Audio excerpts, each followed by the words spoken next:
Alô, bom dia, você está no canal Professor Belém neste sábado, dia 29 de janeiro de 2022. Shabbat Shalom, sejam todos bem-vindos. Ontem eu fiz uma pesquisa aqui no canal, você confia ou não confia nas Forças Armadas? E para minha surpresa, a pesquisa contou com 19 mil votos. 19 mil amigos do canal votaram, e votaram quase que em peso no sim, confio nas Forças Armadas. A votação está em 70% sim e 30% não. Olhando para o copo meio cheio, podemos dizer que 7 entre 3 amigos do canal confiam sim nas Forças Armadas. O que é muito bom, porque a instituição segue firme. Não obstante, eu vejo aqui muitos comentários que, aliás, deveriam ser lidos por lideranças, desculpem a redundância, das Forças Armadas. Muitos comentários dizendo o seguinte: nas Forças Armadas, como instituição, eu confio, porém, está cheio de melancia lá dentro, etc. e tal. São muitos comentários nessa direção. Eu, se fosse as Forças Armadas, leria os comentários. Muito bem, obrigado pela participação na pesquisa. Repito, 19 mil votos. As Forças Armadas, sim, contam ainda com muito apoio popular. Eu achei estranho um comentário apenas de alguém que dizia: professor, gosto muito do seu canal, mas você não deveria fazer essa pesquisa agora, nesse momento em que as Forças Armadas precisam de apoio. Ora, a pesquisa mostrou que as Forças Armadas têm sim muito apoio. 7 entre 10 brasileiros, se a pesquisa representar aí o anseio do povo, acreditam nas Forças Armadas. Isso aqui é uma excelente propaganda. Acredito, penso eu, que esse é um daqueles comentários de gente contra as Forças Armadas, contra o governo, que vem aqui disfarçadinho de admirador das mesmas. Pois é. Talvez o que o nosso amigo não gostou foi desse percentual altíssimo de apoio às Forças Armadas. E a pergunta que fica no ar, por mim mesmo, é a seguinte: será que esses números refletem realmente algo ainda maior e mais terrível para a esquerda? Será que não seria esse o percentual de Bolsonaro hoje em relação aos seus adversários? É uma pergunta interessante, já que Bolsonaro é também um militar, não é mesmo? Eis a questão. Tchananã. Muito bem, meus amigos, eu tenho várias notícias pequenas, porém interessantes. Os Estados Unidos estão sim se tornando um país comunista. Vejam, lerei apenas o título de uma matéria publicada hoje no Daily Mail, só o título. Os Estados Unidos, o cidadão norte-americano, está prestes a receber muito mais multas por excesso de velocidade. Há uma grita geral, uma crítica geral ao plano de Pete Buttigieg, que é o secretário de Transporte dos Estados Unidos, de consertar, vejam bem, a crise nas estradas do país com mais câmeras de velocidade e limites de velocidade mais baixos, que garantirão, segundo Pete Buttigieg, mais multas aos motoristas. Pois é. Isso é interessante, você deve estar se perguntando o que isso tem a ver com o comunismo. É preciso lembrar aqui o nosso querido professor Olavo, nosso saudoso e sempre professor Olavo, que dizia mais ou menos o seguinte: olha, meu filho, o comunismo ele vai tomando conta pelas beiradas. Já foi o tempo em que a guarda chegava na casa do cidadão com um pé na porta para desapropriá-lo. Não, isso já era. Agora o comunismo vai se apoderando do Estado-nação com excesso de leis, com excesso de tributos. Vai esmagando o povo aos pouquinhos, claro, inchando mais o Estado, tornando o establishment, uma espécie de Deus supremo sobre a população e, evidentemente, estrangulando a nação, a população, com inúmeras leis, com muitas leis e com muita tributação. Isso quer dizer o que exatamente? Quer dizer que vai colocando aos poucos o cidadão na ilegalidade. Quando as leis são muitas, inúmeras e absurdas, é claro que é impossível cumpri-las.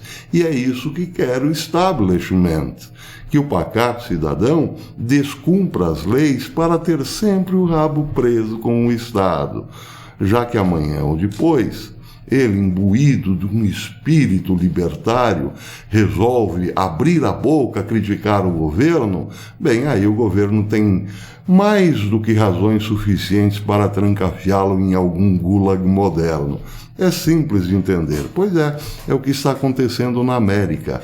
Leis e mais leis absurdas. Vejam o caso do Canadá, também na América, não é mesmo? Na América do Norte. O Canadá, no dia 15 de janeiro, impôs a ordem obrigatória da picadinha para todos os motoristas de caminhão, acompanhados pelos Estados Unidos, claro, que exigem a picadinha de motoristas que entram no país. Pois bem, o que aconteceu? Aconteceu que 50 mil caminhões passaram a se opor a essas regras ou a essa exigência de passaporte sanitário. Não falei 50 mil caminhoneiros, 50 mil caminhões, o que certamente dobra o número de pessoas insatisfeitas. Vejam, os Estados Unidos e o Canadá precisam ainda do transporte rodoviário, claro. 50 mil caminhoneiros indica um número muito grande, uma dependência muito grande. Mas e daí? A mão forte do Estado não quer saber. Obrigam o cidadão a não ter mais direitos sobre o seu próprio corpo.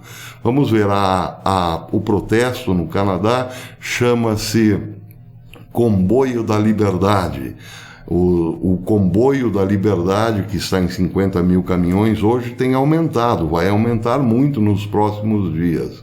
Pois é, parece que esse Estado absolutista está, sim, encontrando resistência. As pessoas estão, de fato, se sentindo sufocadas. O estranho desta lei, desta obrigatoriedade do passaporte sanitário, é que ele não é usado de forma justa ou equânime. Em relação ao aborto, por exemplo, o que se diz é o seguinte: a mulher tem direito ao seu próprio corpo, seu corpo, suas regras. Em relação à picadinha, a conversa é outra. Ninguém tem direito ao seu próprio corpo. Comunismo, meus amigos, comunismo. Outra notícia interessantezinha que vem lá dos Estados Unidos, mas foi publicada pela RT News. O presidente Joe Biden disse na sexta-feira, eu já falei sobre isso, que seu país enviará em breve um certo número de tropas para os países membros da OTAN e para a Europa. Antony Blinken tinha dito anteriormente que seriam 8.500 soldados. Então, até aqui, nenhuma novidade. Mas o interessante dessa notícia é o seguinte: disse Biden, abre aspas, vou transferir tropas dos Estados Unidos para o leste europeu e países da OTAN em curto prazo, porém não serão muitos. Isso evidencia, assim, o grau, talvez não de demência, mas de hipocrisia de Biden. Ele sabe que a Rússia tem 100 mil soldados cercando a Ucrânia. E sente-se à vontade em dizer que mandará, sim, umas tropas, porém não muitos soldados. Isso quer dizer o seguinte: ele mandará observadores para países como Lituânia, Polônia, por exemplo. Fiquem lá observando a treta. Quando tudo estiver arrasado, vocês me avisem, ok? Parece que é mais ou menos isso. Como eu disse ontem, pobre Ucrânia. Tenho mais uma notícia interessante aqui. Essa foi publicada hoje no Infobae. A China está de olho no que acontece na Ucrânia. o Partido Comunista Chinês está usando a crise da Ucrânia como um laboratório para ver como se comportará em relação a Taiwan.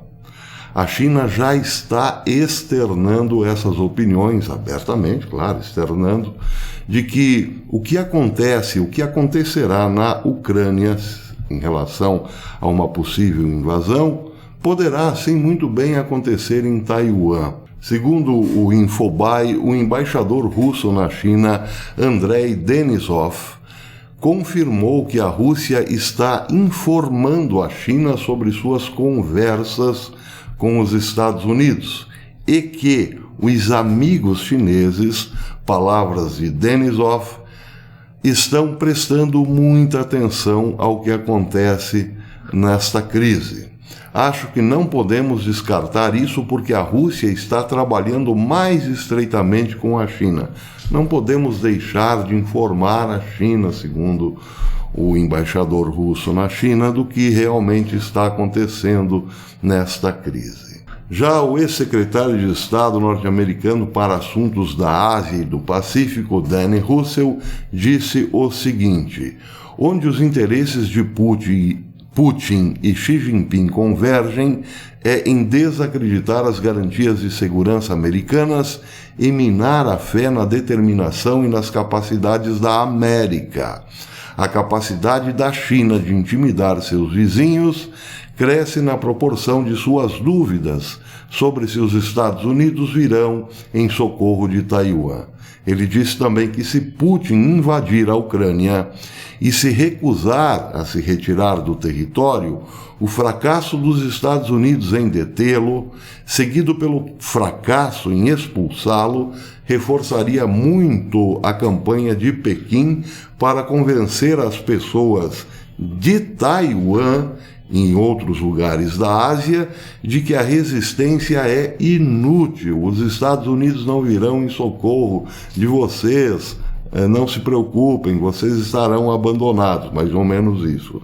Porque as promessas de segurança dos Estados Unidos não são mais críveis. Bem, o que comentar a respeito? Eu venho falando sobre isso já há algum tempo. Só o fato de Joe Biden ter assumido a presidência num processo muito duvidoso, só o fato da grande mídia e das plataformas de rede social terem escondido as falcatruas da família Biden durante a campanha presidencial, isso de per si mostra o quão Biden carece de credibilidade entre os líderes mundiais. Eles sabem que estão negociando com uma pessoa sem a mais mínima moral, sem patriotismo, sem determinação, etc. e tal. E isso conta muito no sistema geopolítico que vivemos. Os líderes precisam se respeitar. Esse é um ponto fundamental em toda e qualquer negociação. E não é de hoje que se sabe. Países como Rússia e China esperam sim um presidente fraco, abilolado e muito corrupto para simplesmente colocar a pá de cal sobre Babilônia, Nova Babilônia, referindo-me aos Estados Unidos. Então, o homem e a hora, parece, chegaram. O homem é Biden e a hora é essa. A Ucrânia será invadida e, logo em seguida, Taiwan também. E os Estados Unidos o que farão? Bem, 8.500 soldados já estão em prontidão máxima e logo estarão a postos na Lituânia e na Polônia. É isso aí. Quer dizer, tomara que não, né? Mas é uma projeção que se faz com muita pertinência no momento. Bem, por enquanto é isso. Amanhã eu volto, se Deus quiser. Até depois.